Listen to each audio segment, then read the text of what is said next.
Deep ecology's most basic insight is that the current codes of ethics and methods of operation are not adequate solutions to the environmental problems that are facing us. Reform and regulation on the part of the government is good, but without the ideological backbone of ecocentrism, it will not be enough. Crucial to the values that deep ecologists hope to instill in the public is the concept of the inherent value of nature. This, as opposed to shallow ecology, which is only concerned with the instrumental value of nature, maintains that nature in its own right deserves to be preserved, and that a symbiotic relationship between humans and the environment is the best option. The inception of deep ecology came with the writings of Arne Næss, pictured here being arrested by the Norwegian police for physically blocking the construction of a dam. At the time, his ideas were rejected by the general public for being idealistic and impractical.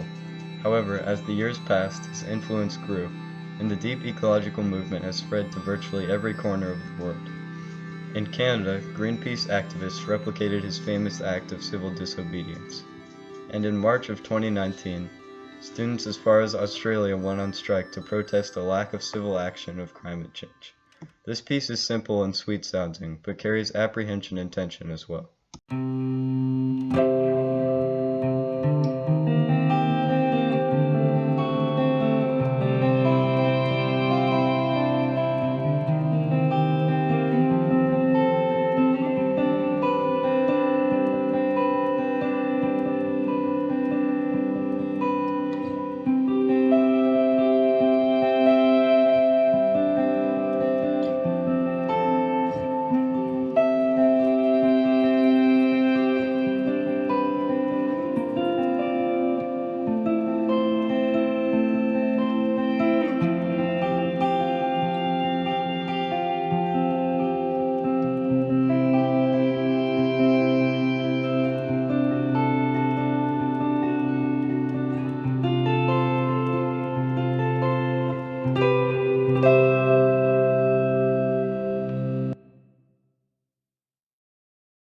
The most basic and important tenet of ecofeminist thought is the notion that all oppression is connected, that the same structures that enable the destruction of nature enable the subjugation of women. Australian philosopher Richard Sylvan's writings predated ecofeminism, but he was one of the first philosophers to identify a correlation between natural destruction and oppression.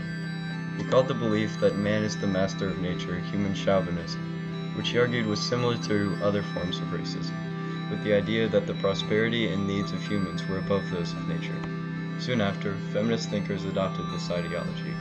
Early manifestations in the form of activism began in India in the 1970s with the Chipko movement. The Chipko movement was a grassroots rejection of the destruction of industry to remote regions of India.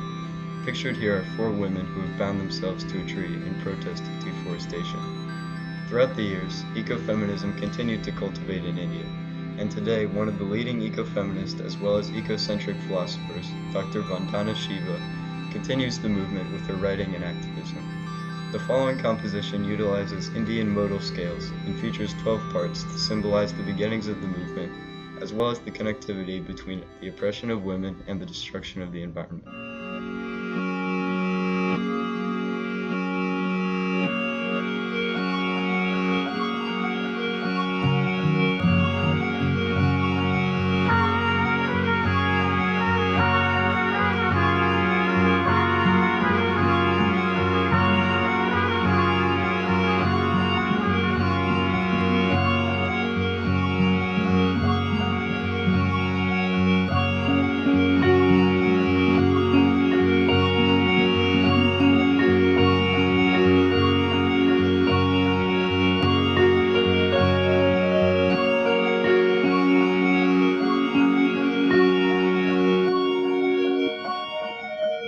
Environmental pragmatism is the most prevalent environmental philosophy and has been since the beginning of conservation. Unlike deep ecologists and ecofeminists, environmental pragmatists are not concerned with the living world's well-being for its own sake.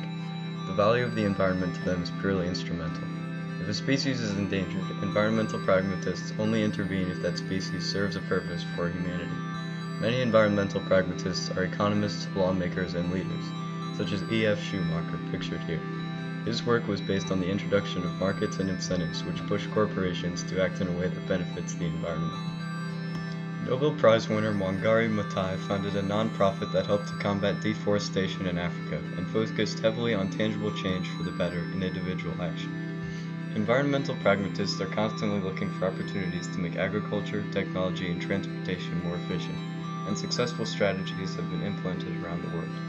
This piece is driven by an unchanging core progression and has a hopeful tone to symbolize the constant progression of environmental solutions and the concrete ideas that drive them.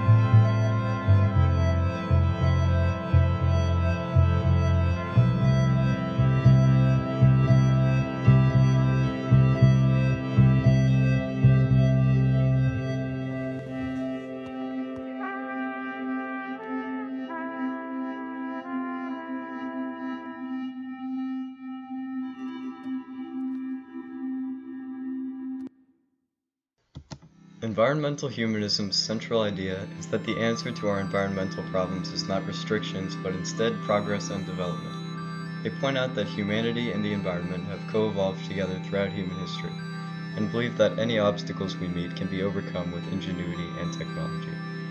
German philosopher Max Weber's iron cage theory is often used to justify these ideas.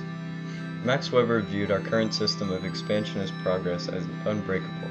Since the values and ethics that we currently hold are so ingrained into our society, it is futile to try and reshape our fundamental values. Thus, the only way forward environmentally is to utilize this restrictive iron cage to the best of our ability. The answer must always be further development in our current system, more technology, more science, and more advancement. And since this system is virtually unbreakable and has not led us astray so far, it must be the correct path forward. And the principles of environmentalism have to learn to exist inside of the iron cage.